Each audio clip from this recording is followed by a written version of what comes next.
They arrested my husband, but they didn't catch the thing that was inside him.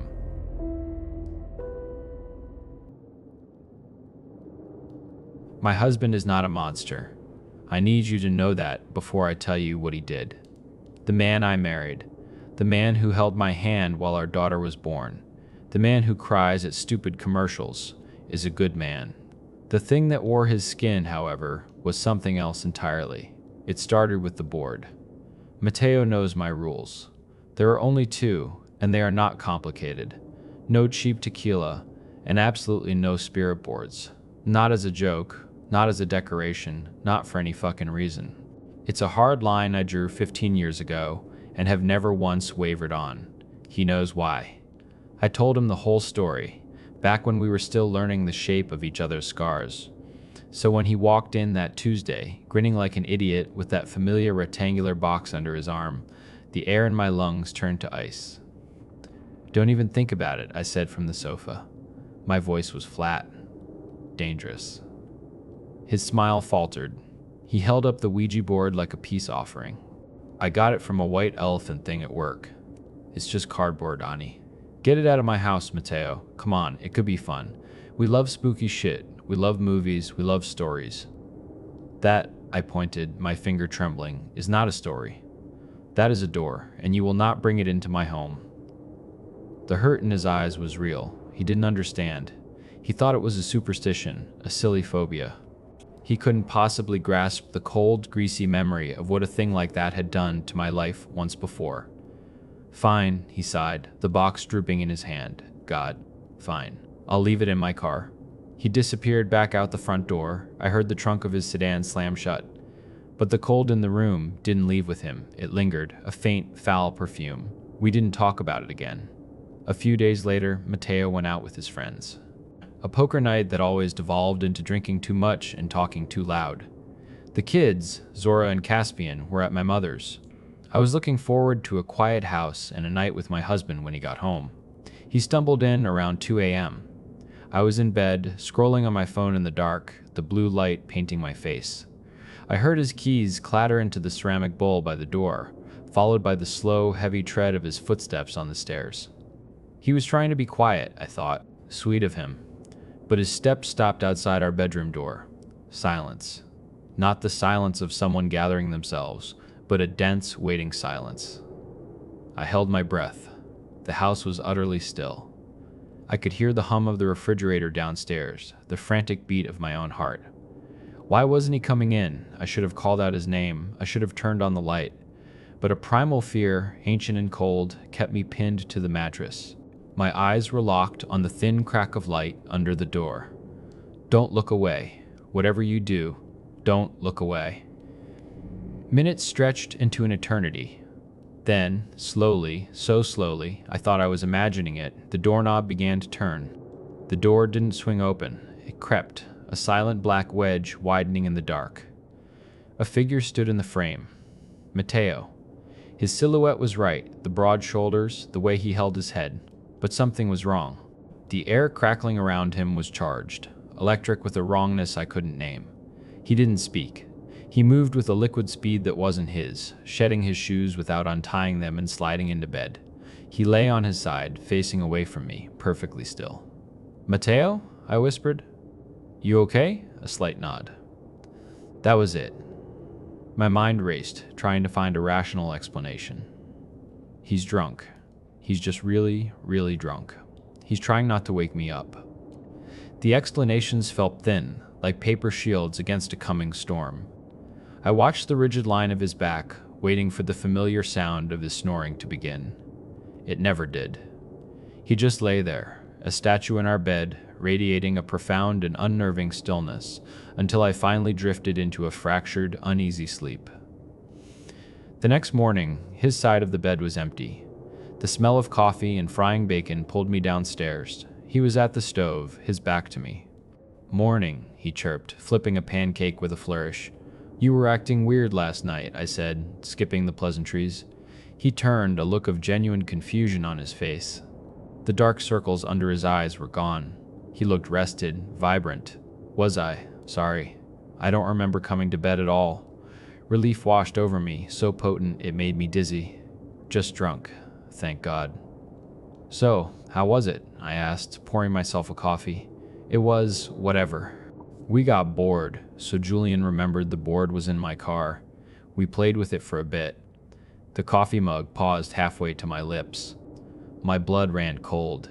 You didn't. Don't worry, I left it at his place after, he said, oblivious. It was dumb anyway. Pretty sure Julian was pushing the planchette the whole time, trying to scare us. Kept spelling out this stupid name. Giggleswick. I dropped the mug. It shattered on the tile, spraying hot coffee across the floor. My legs gave out, and I slid down the cabinets to the ground, my head in my hands. Ani, hey, what's wrong? I couldn't answer. All I could hear was that name. Giggleswick.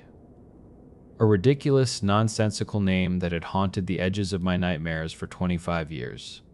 A name I had never, ever spoken to my husband. For a week, life was perfect. Too perfect. Mateo was the ideal husband. He'd come home from work with flowers. He cooked gourmet dinners. He helped the kids with their homework without a single complaint. He was attentive, loving, and present in a way he hadn't been for years. But it was all wrong. It was in the little things. The way his smile never quite reached his eyes. The way he'd stand in the hallway for a moment too long, just staring. One evening, I watched him stir a pot of sauce for 10 minutes straight, his arm moving in a perfect, metronomic circle, his expression utterly blank. It was like the pilot light had gone out, leaving only the machinery behind. I told myself I was crazy. I was projecting my own trauma onto him because of that stupid board. I was letting my past poison my present. I should have trusted my gut. Last Monday, I came home late from work. The house was quiet. Too quiet. Mateo's car was in the drive. The kids should have been home from school. A knot of dread tightened in my stomach. Hello? I called out, dropping my keys. Silence. I walked into the living room and froze. Zora and Caspian were sitting bolt upright on the couch, side by side. Their school bags were on the floor by their feet. Their hands were folded in their laps. They were staring at the blank television screen, their faces pale and still. Mom, Zora whispered, her voice a tiny, brittle thing. She didn't look at me. What's going on, sweetie? Where's Dad? He's upstairs, Caspian said, his eyes wide and glassy. He told us to wait here. He's getting ready for the show. A wave of cold dread washed over me, so intense it felt like drowning. I grabbed a small, heavy statue off the mantelpiece, its weight a poor comfort in my hand. I crept up the stairs, each step a thunderclap in the silent house. The door to our bedroom was slightly ajar. I could hear a faint, humming sound from within. I pushed the door open. The room was a disaster. Every picture frame had been smashed. Shards of glass covered the floor, winking in the lamplight. Our life together, captured in smiling photos, lay in ruins, and in the center of the room, in front of my vanity mirror, stood Mateo, or the thing that looked like him. His face was painted dead white. Jagged black triangles were drawn above and below his eyes, creating a horrific, permanent stare. A wide, sloppy red smile was smeared from ear to ear, cracking at the edges. He was wearing one of his old suits, but it was spattered with garish polka dots of paint. He wasn't humming, he was giggling. A low, continuous, toneless sound. He turned, and the painted smile stretched impossibly wide. The eyes above it were Mateo's, but they were horrifically vacant. Hello, Ani, it said. The voice was a cartoon, a high-pitched, syrupy parody of a children's show host. It was a voice I hadn't heard since I was 7 years old. The voice of my co-star. The statue slipped from my numb fingers and thudded onto the carpet. No, I breathed. It can't be. Oh, but it can, the clown chirped, taking a jaunty step toward me. It's been so very long. Giggleswick missed his best girl. Get out of him, I snarled, a wave of fury cutting through the fear. Give me back my husband, you son of a bitch. The painted smile faltered. Is that any way to talk to an old friend? After I came all this way just to see you? I think you've forgotten the rules of our little show, Ani. The audience is waiting." He gestured to the broken glass on the floor. In the center of the mess was a single, unbroken photo. Me at 7 in a sparkly dress, standing next to a man in a clown costume. The original Giggleswick. "Time to dance," the thing in my husband's body said, its voice losing its cheerful edge, replaced by something cold and hard as iron. "For me. For the kids. They're such a lovely audience." He had a knife. I hadn't even seen him grab it, a paring knife from the kitchen block. He held it casually, tapping it against his thigh. The message was clear. "Please," I begged, tears streaming down my face. "Don't do this. The show must go on," he sang. "Now. Take off your shoes." My breath hitched. I looked at his empty eyes, at the knife, and then back at the glittering carpet of broken memories. I knew I had no choice. Shaking, I slipped off my flats. Then my socks. The air was cold on my bare feet. "Walk," he commanded, that awful grin returning. "Let's see if you remember the steps."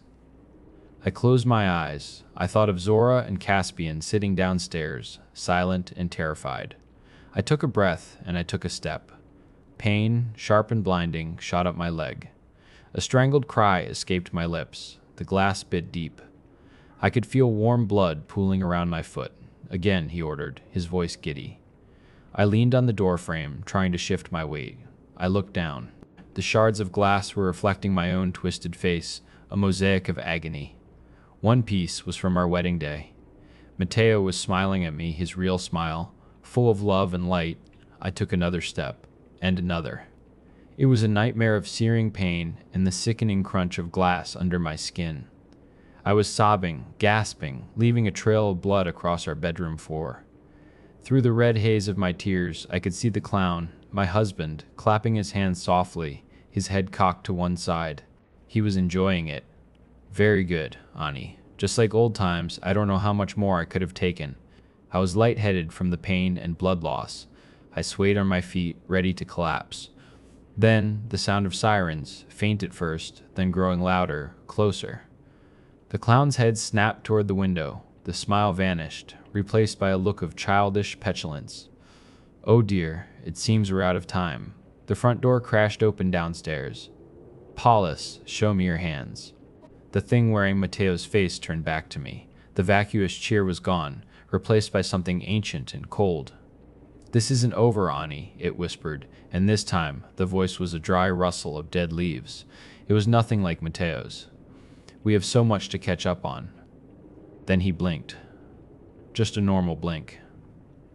The tension left his shoulders. The light returned to his eyes. He looked down at the knife in his hand as if seeing it for the first time, and dropped it with a clatter. He looked at the clown makeup on his hands, at the blood and glass on the floor, and then at my mangled feet. "Annie," he said, his voice thick with confusion and horror. "My God, what happened?" That was the last thing he said before they tackled him. "It's been 2 months. I'm out of the wheelchair, but I still walk with a limp. The doctors say some of the nerve damage might be permanent. Zora has night terrors. Caspian hasn't spoken a word since that night, not one. Mateo is in a county facility, undergoing psychiatric evaluation. His lawyer says it's an insanity plea or nothing. How do you explain to a judge that your husband was possessed by a demonic clown entity from a canceled 1990s children's television show? They think he had a psychotic break.